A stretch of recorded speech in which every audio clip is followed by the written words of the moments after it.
China's Chang'e-6 lunar probe has returned to Earth, bringing with it samples from the unexplored far side of the Moon. So these are live pictures of the capsule re-entering orbit. Earth's orbit in the deserts or above the deserts of Inner Mongolia, and you can actually see it touching down on Earth as it descends, and there it goes. You can see the parachute just collapse. And a follow down to the ground. There, so this is Inner Mongolia in northern China. It's the northern Chinese a region. Scientists say that they will very soon start to analyze the rocks and the soil that have been gathered from the lunar surface. China is the only country actually to have landed on the far side of the Moon with this particular craft docking in a giant crater close to its south pole. Whilst it was there, I think it spent some 2 months in space. Well, our China correspondent, our baby. Hello there to you, Laura. We're just looking at the live pictures there on the plains of Inner Mongolia. This is a hugely significant step for the Chinese government. Yes, this is a world first, and China hasn't just landed on the far side of the Moon once, it's landed on the far side of the Moon twice. The reason this is a world first is it's the first time they've managed to collect soil and rock samples. Now, why is the far side of the Moon such a fascination with scientists? Well, first of all, it's thought that the rock composition is very, very different to the side of the Moon that we can see, and the reason for that is the side of the Moon we can see the rock samples are a bit like that you'd find in Hawaii or Iceland.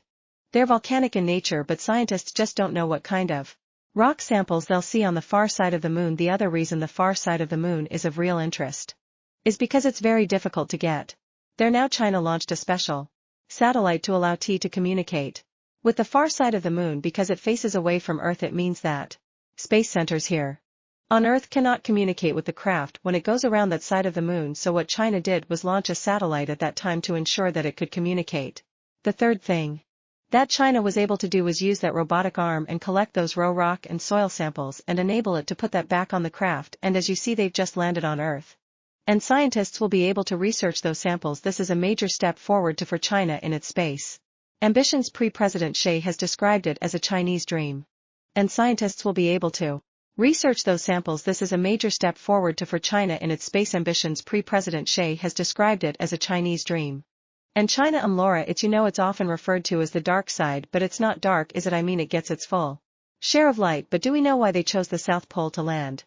Is there any information as to why that particular landing site it was? It's because of the crater that is there. It allowed them to land on that South Pole basin, Atkin Basin. And that's because it's got a massive crater that allowed them to land there, and that's where the coordinates for the satellite came from. So it's one of the reasons why scientists have chosen that site. It would allow the probe to dig into that crater. What they're hoping is that these rocks will be able to tell scientists about how the Moon and how planets are formed. And that's why they want this particular rock sample and to analyze these particular rock samples. And yeah, you're right, we have been told off by the science department to not call it the dark side of the Moon.